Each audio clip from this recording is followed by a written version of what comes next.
Cita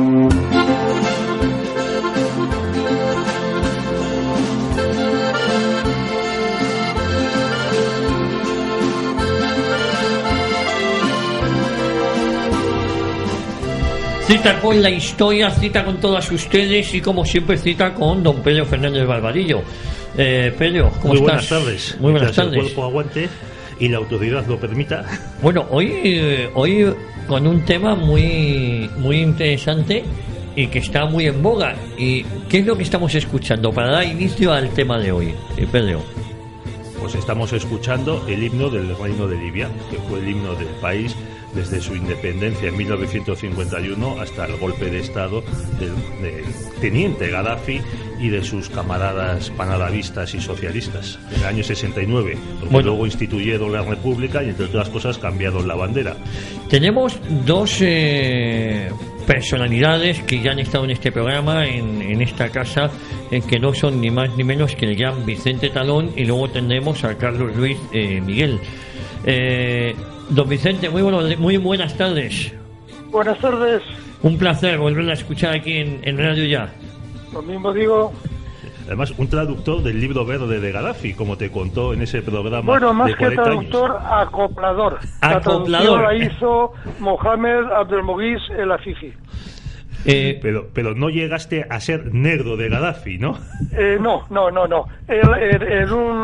Él lo traducía directamente a un magnetófono y luego yo lo ponía en un buen castellano.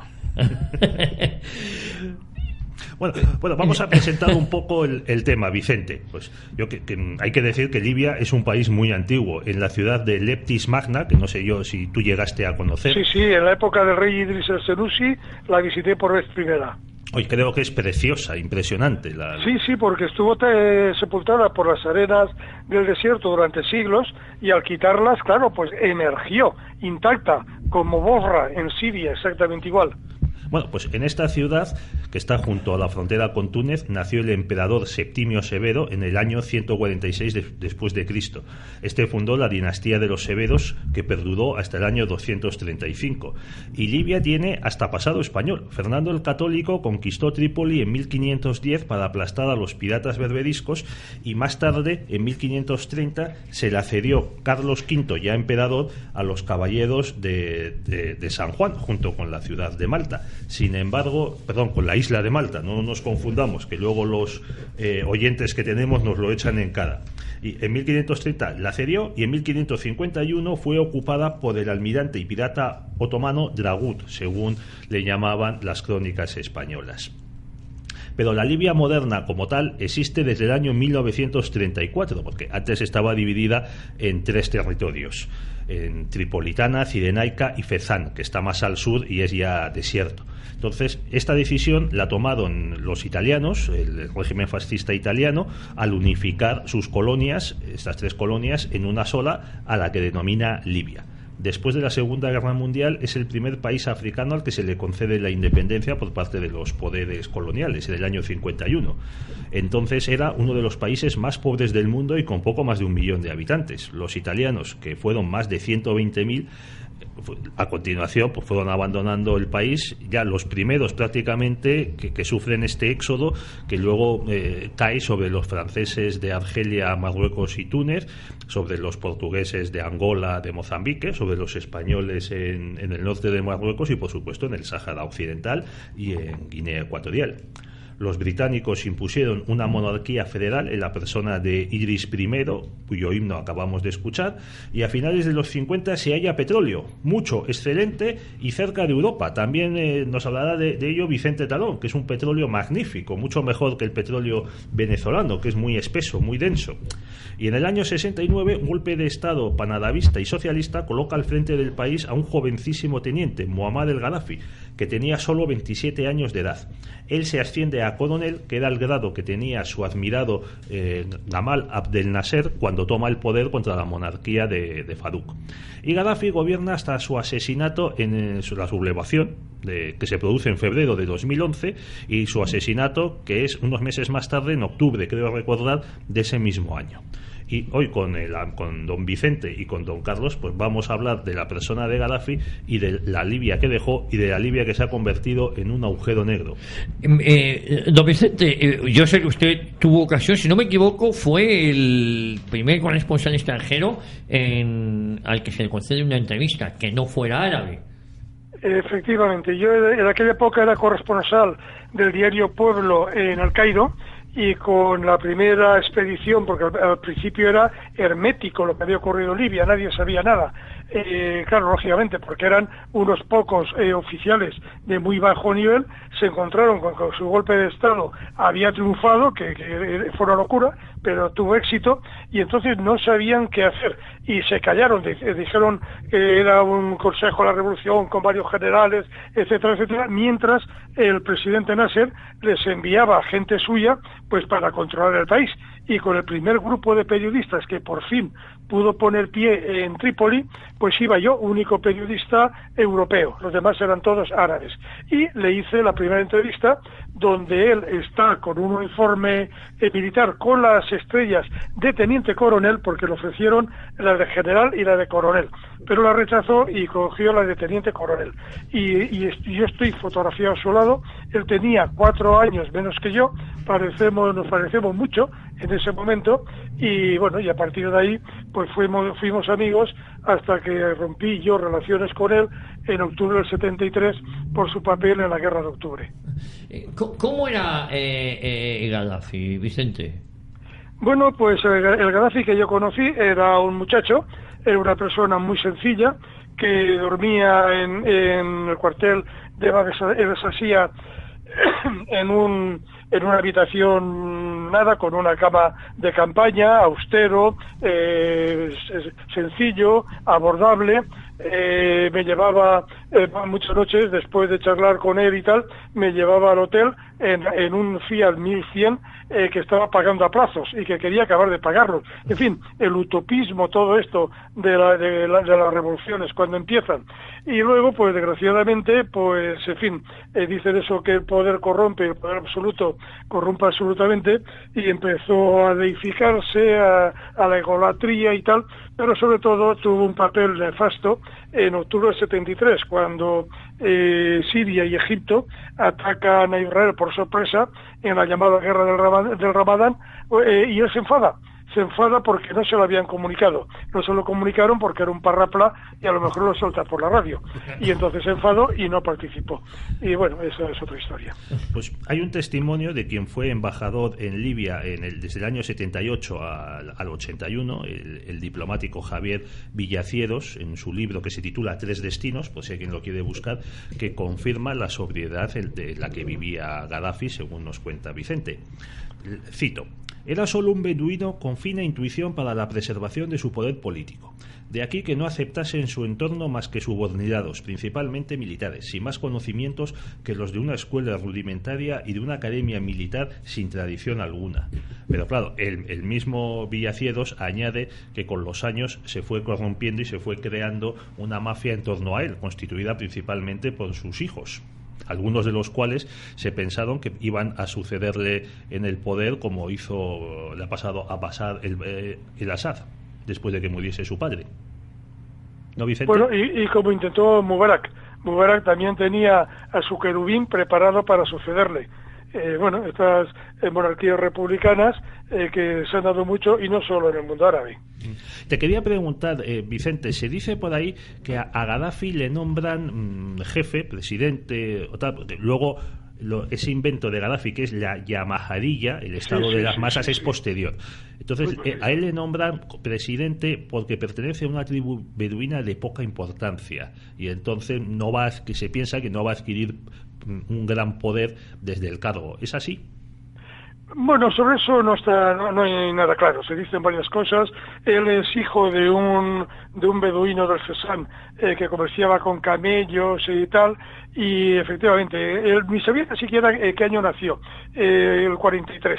porque él se decía que había nacido mientras había muchísima guerra en el litoral mediterráneo. Entonces, ese momento coincide más o menos cuando los británicos pues consiguen dinamitar a la alianza italo-germana del Afrika Korps y del cuerpo voluntario, voluntario y obligatorio también. Y, o sea, que no sabía ni esto. Yo creo que no. Creo que les queda el más emprendedor de ellos, el más convencido de la causa, el hombre que tenía más tirón cerca de sus colegas y de sus subordinados. Creo que le nombraron por eso. Por el tema esto ya de las tribus, ya hablado, sí lo sé, pero no le concedo ningún valor. Bueno, una vez que se asienta en el poder, empieza a crear lo que hemos llamado antes la Yamahadilla, también el corpus ideológico suyo, que es el Libro Verde, pero él no es fundamentalista islámico, él es más bien socialista.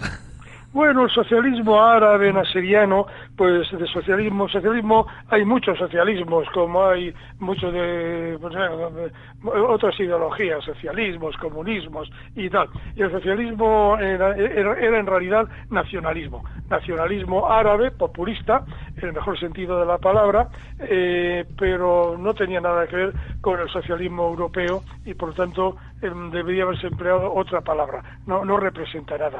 Yo he vivido el socialismo sirio, el iraquí, el egipcio, he estado muchos años viajando constantemente por los países del cercano oriente, viví allí la guerra de junio del 67, la guerra de octubre del 73, la guerra del sur en el canal de Suez, en fin, he vivido los golpes de Estado en Sudán que llevan a Numeir al poder, lo he vivido todo durante muchos años. Y entonces las ideologías allí no son equiparables, no son homologables a las que conocemos en Europa. Si no me equivoco, Gaddafi, al igual que intentó hacer esta federación de países panarábicos, él lo intenta con Túnez, Argelia, Marruecos y Chad, ¿no?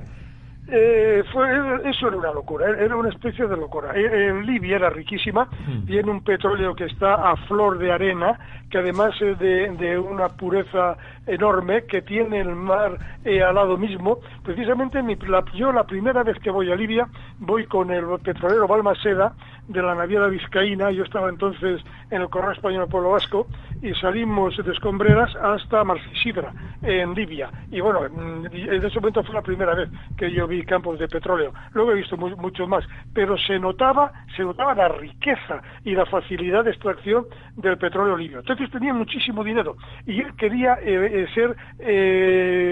crear una confederación de países que al principio eran árabes, pero luego se une con Malta, por ejemplo. Malta lo acepta a cambio de dinero. Y es una locura, porque realmente no había una estructura, no había nada, y se unían a él, al que le quería como pareja de baile, sabiendo que le iba a caer un chorro de millones de dólares. Pero no había detrás de eso absolutamente nada. Así como la alianza para hacer un comienzo de federación árabe de verdad fue la de Siria y Egipto, esto no tenía nada que ver. Bueno, es que Gaddafi tiene un activismo internacional fortísimo para un país. Bueno, actualmente el país tiene, según el último censo, tenía menos de 6 millones de habitantes. Sí, ahora con la guerra civil, pues puede que haya bajado, por desgracia para ellos. Y este puñado de millones de habitantes estaba concentrado casi todo en las dos grandes ciudades, Trípoli, que es la capital, y Bengasi, que está junto a Egipto. Y primero, como decías tú, tiene un activismo panarabista en el que intenta suceder a Nasser, y después tiene un activismo panafricano, por eso se intenta vincular pues con Chad, con Sudán, y que quería preguntar por un conflicto internacional en el que se mete Gaddafi, que es la guerra de los, que se ha llamado la guerra de los Toyota, porque sucede en el Chad, que ahí se enfrenta no solo con parte del pueblo del Chad, sino también con Francia, y donde le zumban que da gusto. Bueno, realmente el Chad, claro, el problema es el problema de cómo colonizaron África las potencias europeas. Cogieron el cuchillo como si fuera una tarta, cortaron de aquí, cortaron de allá, unieron a tribus enemigas en un mismo país, dividieron a tribus que era la misma entre países distintos, y entonces el Tibesti toda esa zona realmente una de dos, o es Libia o es otra cosa, pero el Chad de ninguna manera. Pero el Chad era una especie de puerta de África para llegar al resto de la África tropical, especialmente francesa, y los franceses se mojan ahí a través de una y otra operación que llaman a sus fuerzas especiales, y a Francia eso le costó mucho. Y yo estuve con los jefes de la rebelión chadiana, porque tenían sus santuarios en Sobja, en el Fezzan, y varias veces estuve allí. Tuve 2 o 3 intentos, todos fracasados, de unirme a las columnas que iban al Chad para luchar contra los franceses y contra la gente partidaria no, enemiga de Libia, pero nunca lo conseguí. Hubo otros periodistas que tuvieron más suerte que yo. Yo no sé, claro que yo también fui muy temprana en mi ruptura con Libia. Si hubiera seguido más tiempo podría haber ido. Entonces no puedo informar nada más de lo que yo hablé con los jefes políticos y militares de la resistencia chadiana, pero no estuve in situ. Esto sucedió en el año 85, el año 86 y además, y es una guerra muy poco conocida en España, por el contrario. En Francia sí, porque ellos intervinieron, participaron, incluso hubo un bombardeo aéreo famoso sobre la base que tenía, la gran base militar que tenía Libia en el norte del Chad. Pero en España, vamos, pues habréis hablado tú y alguien más de este asunto, este conflicto. No, pero hubo muchos muertos, sobre todo, que sepamos, por parte de Libia hubo cientos de muertos, por parte chadiana probablemente también los hubo, pero no lo sabemos. El que mejor sabe de eso es Javier Nart, que él sí que estuvo por allí en ese momento e incluso antes. Tenía mucha relación con el Frolinat. Bueno, yo de hecho pues en Madrid pues se trajo una vez al jefe del Frolinat y estuve comiendo con él, con Javier y con este señor que no me acuerdo cómo se llamaba, en Madrid, aquí en Madrid. Vicente, cuando llega Gaddafi al poder, ¿Libia tiene concepto de ser país? Pues es forzoso, porque realmente cuando llegaba de Bengasi a Trípoli, que hay una enorme distancia entre Bengasi y Trípoli, notabas que era gente, hombre, para quien no ha andado mucho por allí, pues bueno, pues moros, pero quien ha profundizado un poco más y sabe distinguir, se veía que era gente completamente distinta. Pero para nada del mundo, en aquella época se hablaba yo soy de aquí o yo soy de allá, porque la unidad nacional tenían el orgullo de un país que realmente, como bien habéis dicho, lo crean los italianos uniendo las 3 porciones de lo que actualmente es Libia, pues tenían el orgullo de que de pronto les habían situado en el mapa, de pronto todo el mundo conocía a Gaddafi, de pronto tal, y eso hizo que forjaran por vez primera en su historia una unidad nacional, que luego, con la caída de Gaddafi, ha saltado por los aires. Bueno, si me permites añadir, Vicente, para ilustrar a nuestros oyentes, ya que esto es un programa de historia, quien toma la decisión quien es el primer gobernador de Libia es el jerarca fascista Italo Balbo, que desde el año... Magnífico aviador, magnífico político, magnífico gestor. Acabo de pasar las Navidades en Roma, he ido al Museo Histórico de la Náutica Militare, donde tiene allí su busto y tal, y vamos, realmente fue una persona extraordinaria. Sí, que muere en combate. No, de combate nada. Combate, bueno, ya durante la guerra, quiero decir, ya ha estallado la guerra, el año 40. Mueres en el año, si bien recuerdo, año 42. Los británicos han bombardeado un aeropuerto italiano en Libia, precisamente. Creo que era en Tobruk. Tobruk, efectivamente. Y en el momento en que el RAF ha bombardeado este aeropuerto y se han ido, aparece él con su avión para aterrizar. Lo confunden con avión enemigo y lo derriban, que es la más triste muerte que puede tener un militar de la envergadura y piloto además, como el Italo Balbo. Bueno, pues Balbo, en sus años de gobernador, que no fue gobernador en paz, sí. Unos 6 años, pues construye la carretera costera que une estas dos capitales, Trípoli y Bengasi. Llevaba su nombre. Ahora supongo que la memoria histórica de entonces habrá hecho que se lo quiten. También construye muchos edificios, construye pozos, construye pueblos. Mira, cuando tú llegas a Libia, bueno, lo habrán arrasado, que yo será Dios sabe qué, pero cuando llego mi primer viaje, como digo, que cuando voy a Marsisidra, y ya luego en el 65, que el rey Senussi ya me hace una invitación para ir a Libia como periodista español, etcétera, los edificios eran totalmente fascistas italianos, de ese estilo. Además en Madrid tenemos muchos, pero muchos. No, el ministerio, ¿no?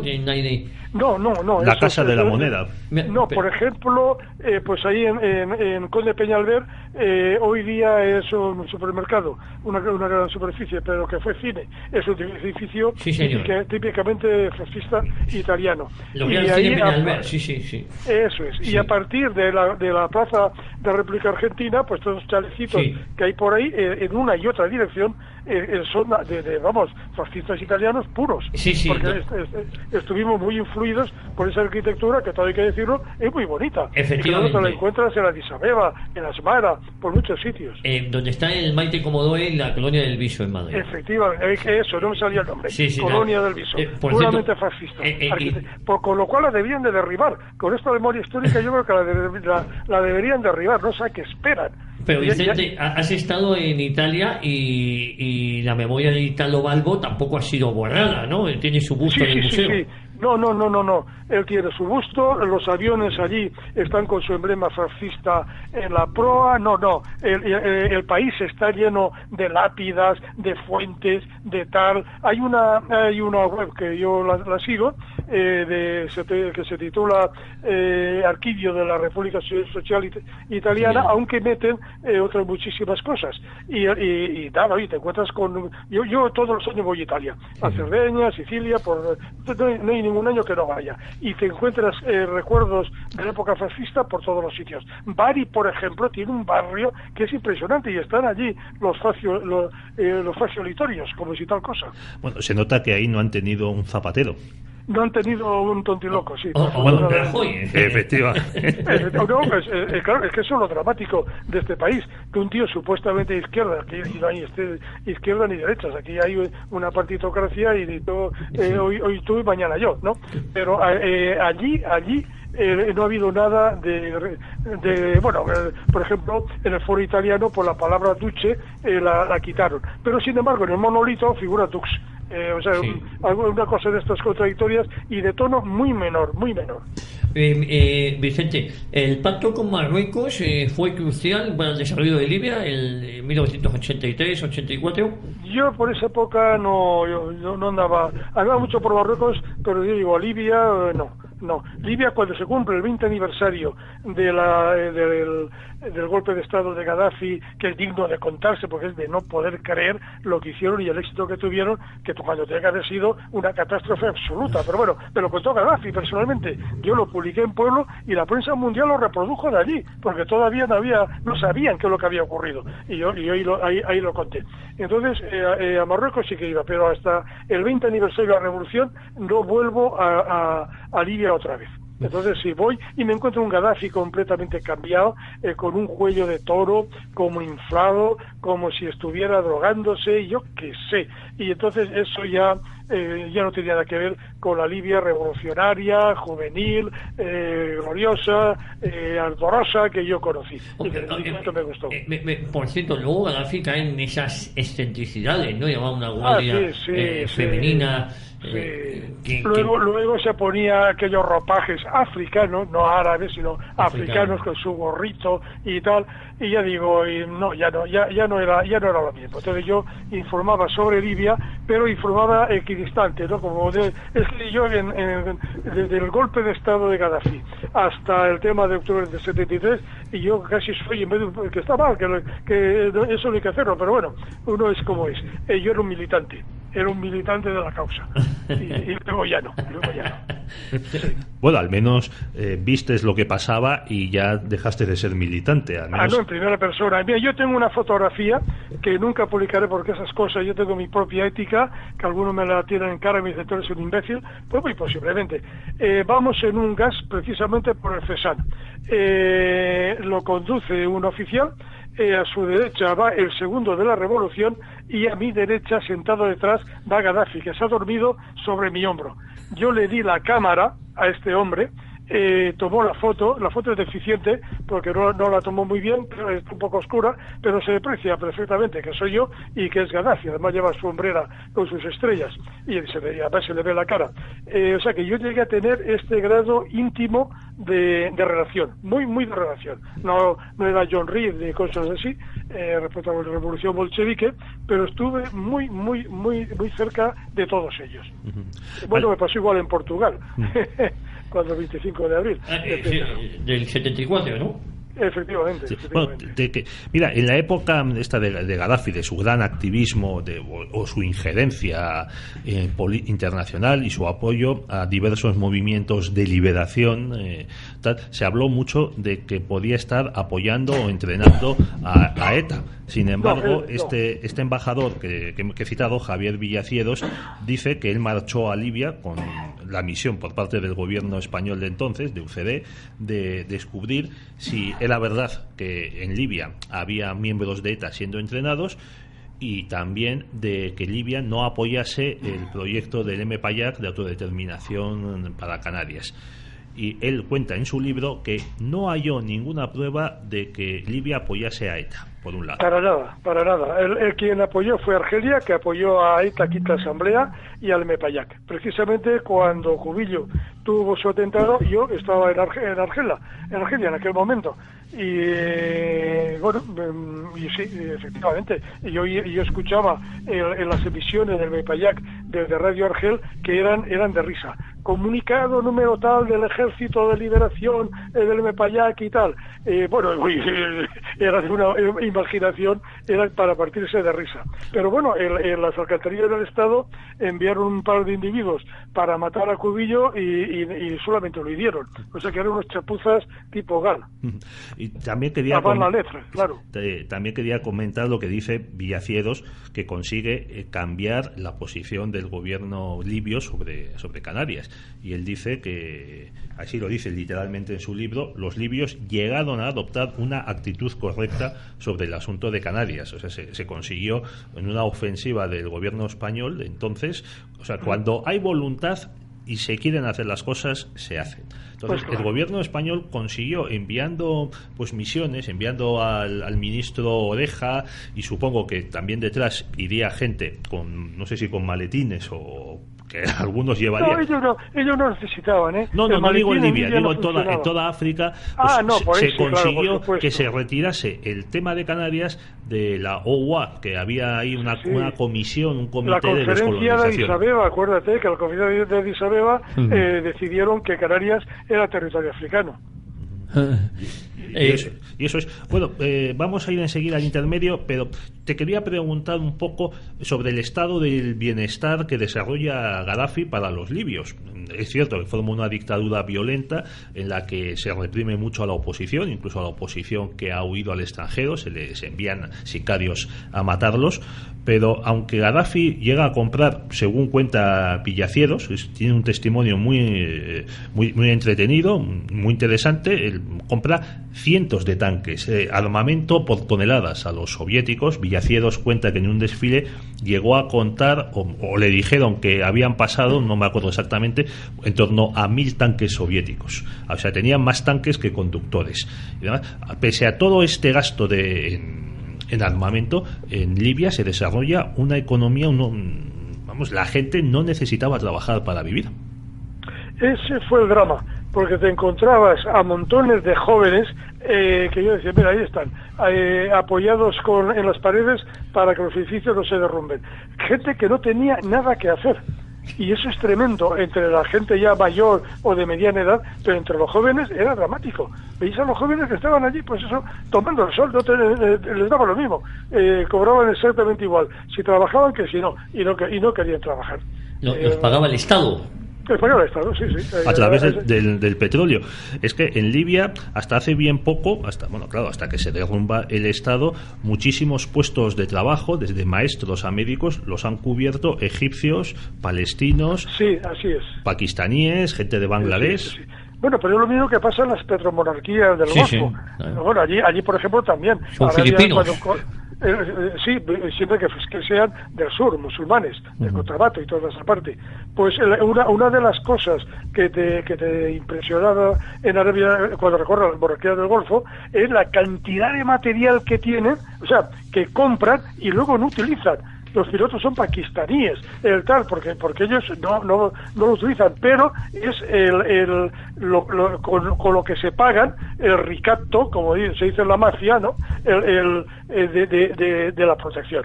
El chantaje de la protección. Pero yo le voy a comprar lo que haga falta. Luego se pudrirán en los puertos, en los almacenes, en tal. Pero usted me protege por esto, porque yo soy un dinamizador de su economía. Entonces, eso lo ha hecho Irán con el Shah, eso lo ha hecho Libia con Gaddafi, y eso lo han hecho las petromonarquías del Golfo con los americanos y los británicos.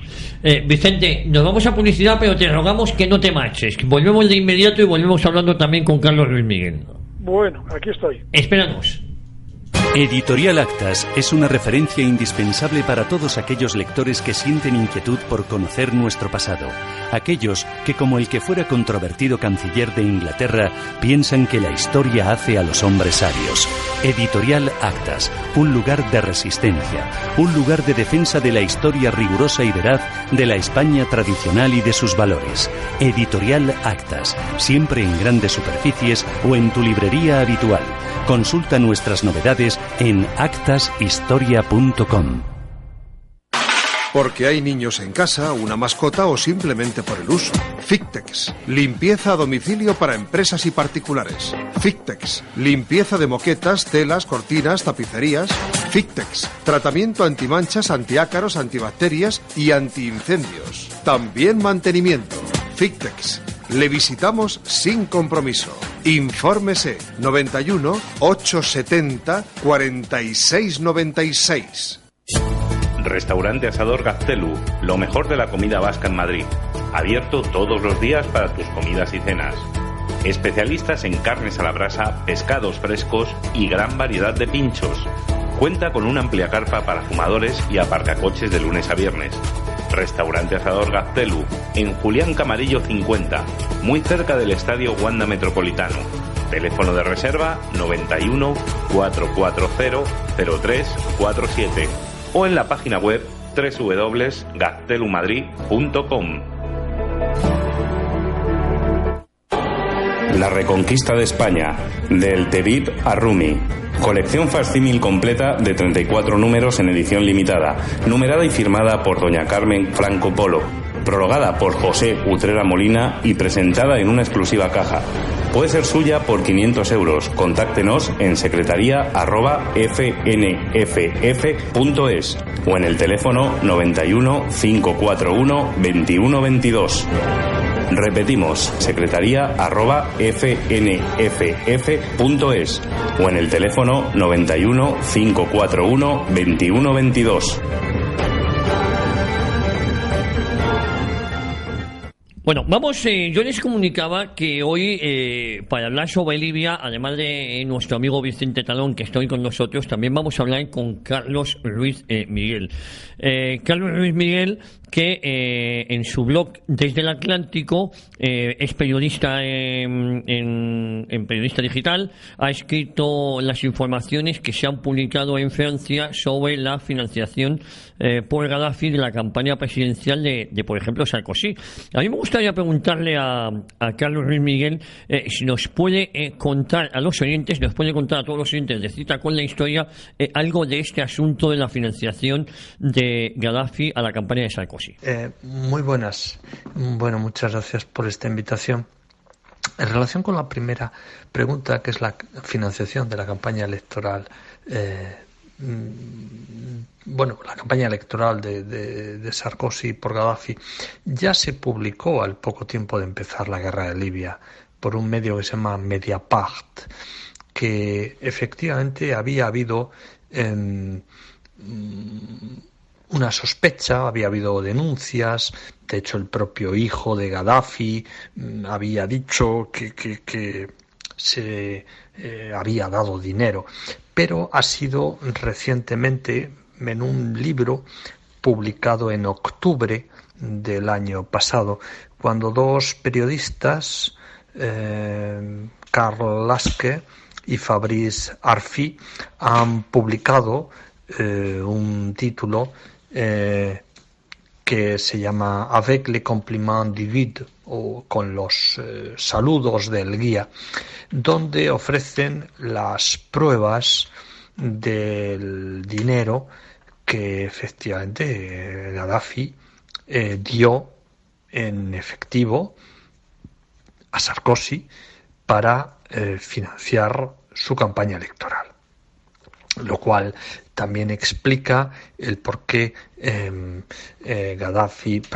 Sarkozy, cuando Gaddafi amagó con publicar estos datos, pues fue el primer entusiasta de la guerra dirigida a destruirle. Es decir, que efectivamente hay en este momento un proceso judicial, pero digamos contra este medio por haber publicado esto, pero de momento los datos disponibles, los documentos son contundentes y se puede afirmar que sí, que Gaddafi financió la campaña electoral de Sarkozy. Carlos, cambiando de tema, o mejor dicho, siguiendo este mismo hilo conductor, también hubo rumores de que Marruecos había financiado a otros políticos franceses, en este caso a Chirac. ¿Es esto verdad en tu opinión? Pues también es cierto, también está demostrado. Ha habido títulos, autores que han publicado, y no un solo libro, sino varios, que se han hecho eco de las complicidades económicas de la monarquía marroquí con los políticos franceses, no solo con Chirac, sino que la monarquía marroquí ha financiado a otros políticos, pero en el caso de Chirac hay libros, insisto, libros que se han publicado en Francia por autores y por editoriales prestigiosas y que no han sido desmentidos ni por parte marroquí ni por parte de Chirac, donde se dice claramente que la monarquía marroquí financió también la campaña electoral de Jacques Chirac. Carlos, ¿cuál es en tu opinión eso que se denominó esas tan cacareadas primaveras árabes? Me gustaría saber tu opinión y sobre todo lo que yo entiendo ha sido un fracaso de las mismas. Bien, el tiempo que ha transcurrido desde que comenzaron las llamadas primaveras árabes, yo creo que ya nos permite hacer un cálculo, un balance o un juicio de qué es lo que ha ocurrido y cuáles han sido las consecuencias. Bien, lo que parece claro, lo que es indiscutible, es que fuera, digamos, del caso de Líbano, no había una sola democracia en el mundo árabe. Esto es algo que está claro, ¿verdad? Que había en todos los países árabes un amplio descontento social por las desigualdades, por las estructuras económicas, políticas, sociales. Pues es algo que tampoco ofrece ninguna duda. Pero sí que resulta especialmente llamativo que las llamadas primaveras árabes surgieran con especial fuerza en los países que constituyen repúblicas y que más o menos tenían una cierta autonomía respecto al centro gravitatorio de las monarquías del Golfo. Pensemos en Túnez, pensemos en Libia, pensemos en Yemen, pensemos en Siria. Y el caso, pues hay otras repúblicas que se vieron exentas de este fenómeno, pues por sus propias circunstancias internas. Uno es el propio caso de Irak, que ya estaba envuelta en una guerra, y el caso de Argelia, donde pues el amago fue muy pequeño, igual que en Mauritania, porque son países que tienen realmente dinámicas propias y muy distintas. Este fenómeno de las llamadas primaveras árabes corrió el riesgo de extenderse a algunas de las petromonarquías, como fue el caso de Bahrein, o de alguna monarquía no petrolera pero cercana a las monarquías del Golfo, como fue el caso de Marruecos. En ambos casos, tanto en Marruecos como en Bahrein, fueron aplastadas de forma brutal, y por supuesto en ambos casos los resistentes internos se vieron privados de cualquier tipo de apoyo externo, mientras que los dirigentes, tanto los dirigentes de la monarquía de Bahrein como de la de Marruecos, se beneficiaron ya muy pronto de un apoyo total de Occidente a unas supuestas reformas que no cambiaban absolutamente nada. ¿Qué balance podemos hacer? Bueno, pues lo que yo creo que queda claro es que este tipo de revueltas alimentó un descontento real que sin duda existía y existe en todos los países árabes, no solo en las repúblicas, también en las monarquías, para intentar desestabilizar a los gobiernos que mostraban menor alineamiento con las monarquías del Golfo y todo lo que ello o ellas suponen, que es también el apoyo incondicional a ciertos países con una relación muy estrecha con las monarquías del Golfo. Pensemos en Israel, por ejemplo, o Estados Unidos, ¿no? Es decir, que digamos, es, yo creo, el balance que podemos hacer a estas alturas sobre el fenómeno de las llamadas primaveras árabes, sintetizando el intento de desestabilizar a los estados árabo-musulmanes menos afectos a Estados Unidos e Israel. Carlos, como jurista, ¿qué opinas de una intervención internacional para controlar el territorio libio si el nuevo gobierno es incapaz de hacerlo como así parece?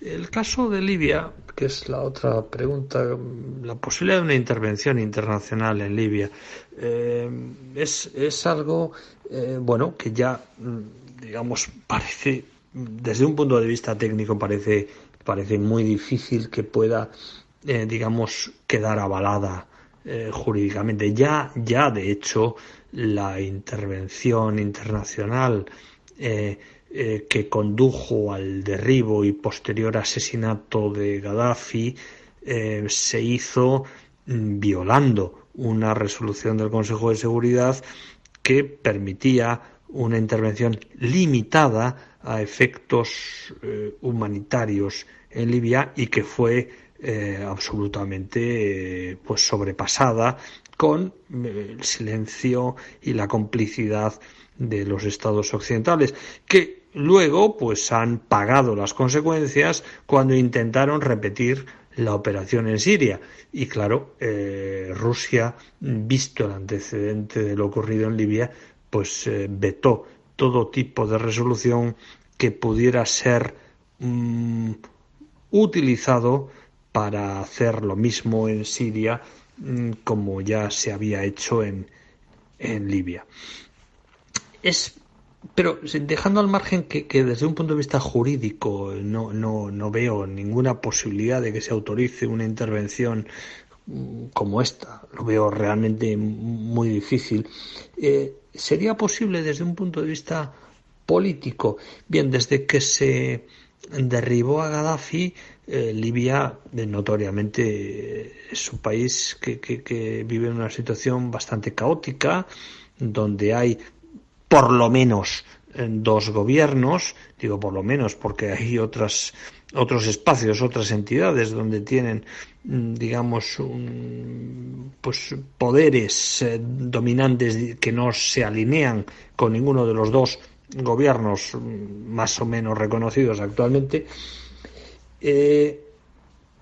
Y yo creo que la experiencia que tenemos de otros países, aunque sean distintos de Libia, de otros países árabes, es que una intervención exterior occidental no parece que pueda conducir a una solución del conflicto, de la ruptura, sino más bien a agudizar pues la violencia. El caso de Irak es pues muy ilustrativo, aunque evidentemente Irak y Libia son 2 países muy diferentes. Por eso yo creo que la solución, si es que la hay, para el conflicto libio, yo pienso que no puede ser, no parece viable que vaya a ser una intervención militar. Tendría que ser, por tanto, un tipo de presión política, económica, a los actores implicados para que se pusieran de acuerdo. Pero claro, evidentemente, dado que los actores implicados están recibiendo financiación externa, mientras esa financiación externa siga llegando, parece difícil que se vean obligados a renunciar a sus posiciones. Dado que algunos de esos financiadores externos son países con excelentes relaciones con el mundo llamado occidental, como por ejemplo los Emiratos Árabes Unidos, veo sinceramente complicado que esa intervención en este momento, sin cortar los apoyos, sobre todo económicos, externos a las 2 partes, pues pueda prosperar. Bueno, pues Carlos y Miguel, muchísimas gracias, como siempre muy acertadas, muy sosegadas tus intervenciones. Continuamos aquí en Cita con la Historia, seguimos con Pedro Fernández Barbadillo y con Vicente Talón. Porque hay niños en casa, una mascota o simplemente por el uso. Fictex, limpieza a domicilio para empresas y particulares. Fictex, limpieza de moquetas, telas, cortinas, tapicerías. Fictex, tratamiento antimanchas, antiácaros, antibacterias y antiincendios. También mantenimiento.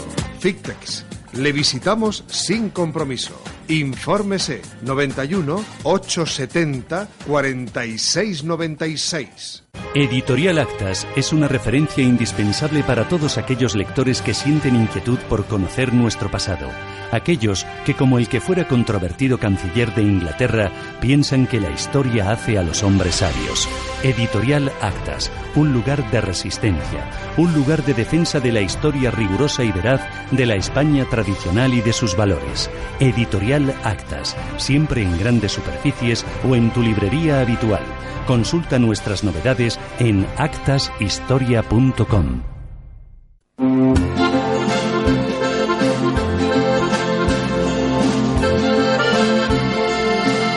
So, I mean, that is the land of unconfirmed. Yes, we came, we saw, he died. Did it have anything to do with your visit? No, I'm sure it did. Bueno, después de haber escuchado a Carlos Luis Miguel y después de haber escuchado la alegría de Hillary Clinton, ¿no, Pedro? Así es, Hillary Clinton celebrando que le acababan de comunicar que Gaddafi había sido asesinado. Este antiguo aliado de Occidente. Hay que recordar que Libia sufre un embargo de la ONU impulsado por Estados Unidos después de que se pruebe, además lo reconoció el régimen de Gaddafi, el atentado de Lockerbie, en el que los servicios secretos libios pusieron bombas en un avión de línea que explotó y sus restos cayeron sobre un pueblo escocés, Lockerbie, y murieron pues docenas de personas. Este embargo empieza en 1992, decidido por la ONU, y dura hasta 2003. Y la verdad es que en ese momento Gaddafi, que seguía en el poder, parecía haberse civilizado mucho. Sin embargo, luego, 8 años más tarde, Occidente, sobre todo Francia, aquí otra vez Francia no sabiendo hacer otra cosa más que enredar, apoya a los rebeldes, y Gaddafi en unos meses cae, pierde el poder, todo su régimen se desmorona y él es asesinado. Vicente, ¿cómo se desmorona tan rápidamente el régimen de Gaddafi? Bueno, es normal, porque la gente no sabe absolutamente nada, aunque se ha publicado en revistas técnicas, por ejemplo, de aviación norteamericanas, la ofensiva contra Gaddafi, que, bueno, primero la putrefacción de Naciones Unidas, que sacan una orden en virtud de la cual hay que proteger a la población civil de Libia. Eso significa la entrada en fuego de los más modernos aviones norteamericanos y británicos.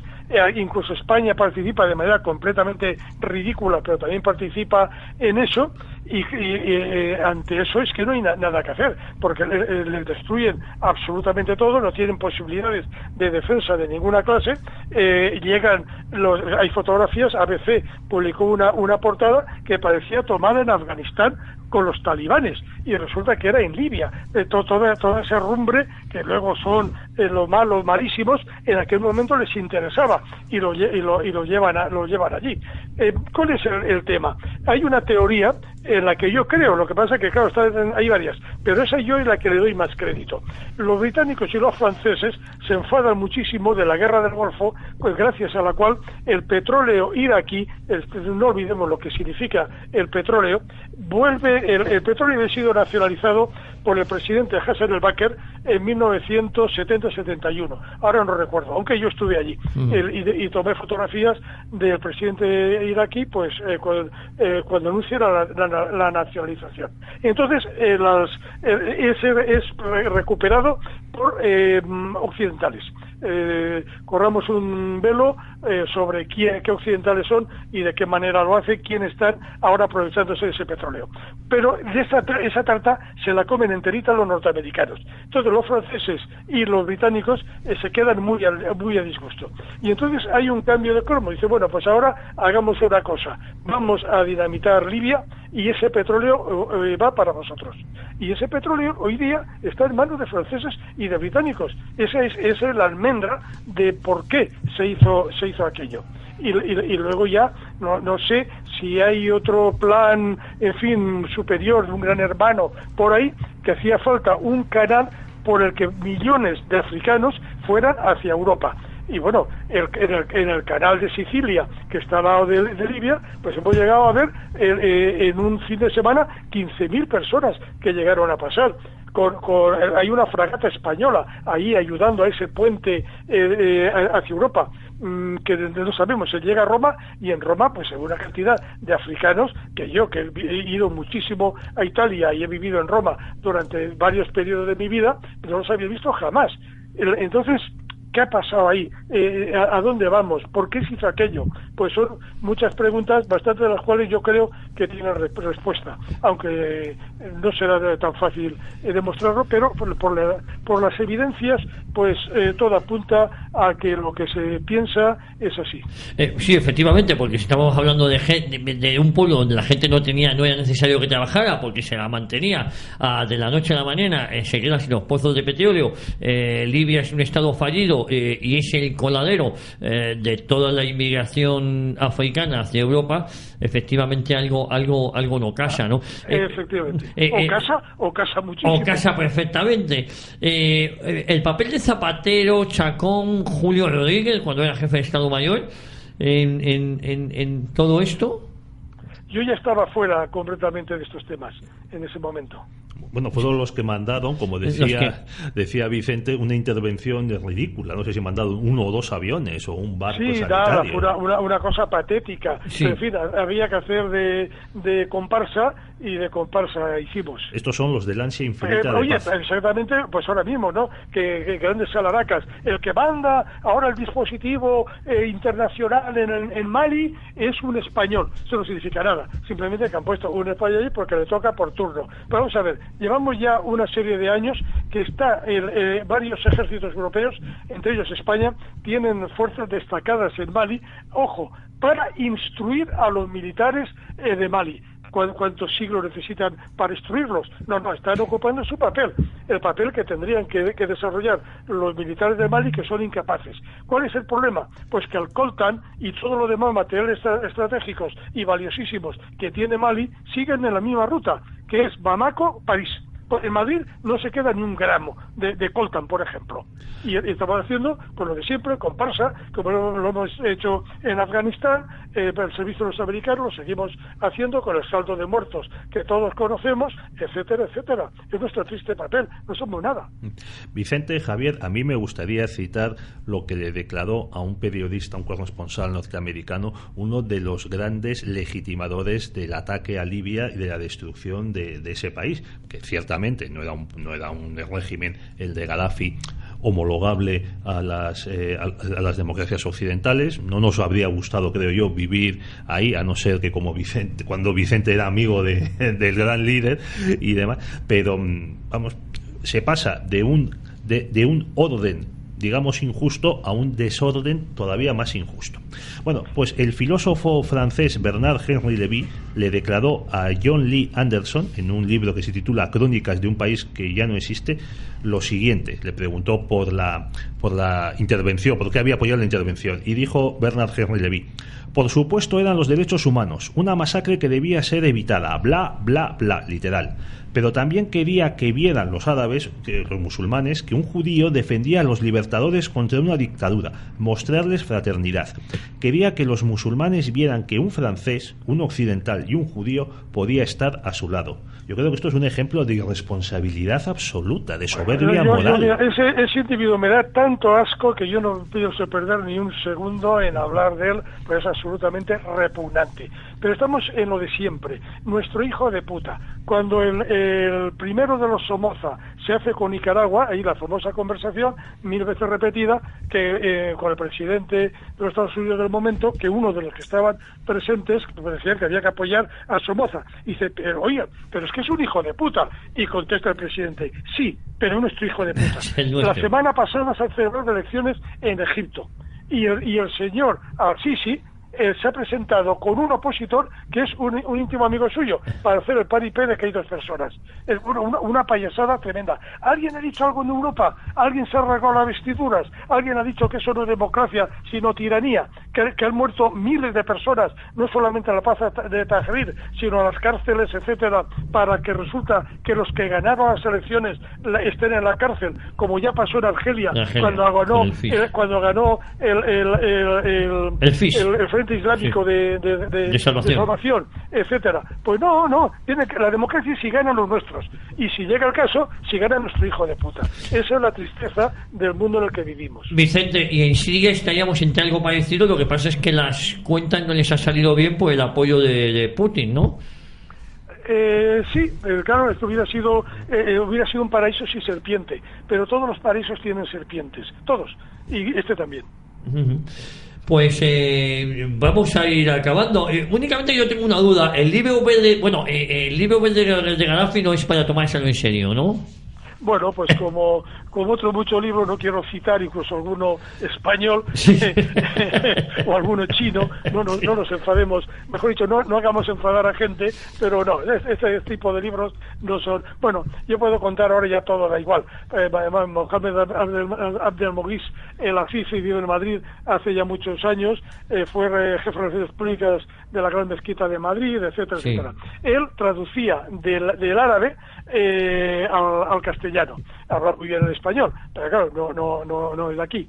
Entonces, cuando de pronto leía el siguiente párrafo, porque todos los hombres justos y nobles que hubo en la vida eran musulmanes, aunque no lo sabían. Por ejemplo, Jesucristo, Einstein, no sé qué, y y yo se lo ponía en buen castellano.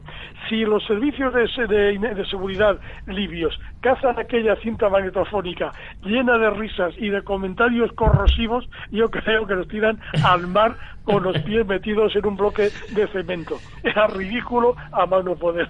Pues Vicente, como siempre es un placer hablar contigo. Te mandamos un abrazo fortísimo y gracias por haber colaborado aquí en Cita con la Historia. Bueno, nos despedimos, Vicente, con una canción italiana de la época colonial, África Nostra. un abrazo muy fuerte, Vicente. Un placer escucharla. Adiós. Un abrazo.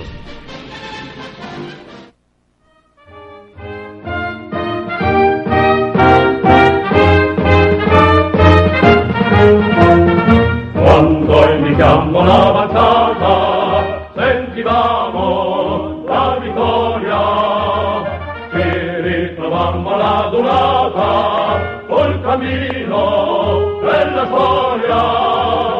In questa terra liberata non ritorneranno più ogni violenza vendicata, alla Libia consacrata dal sangue e dal valore. E sul mio carro al dimito in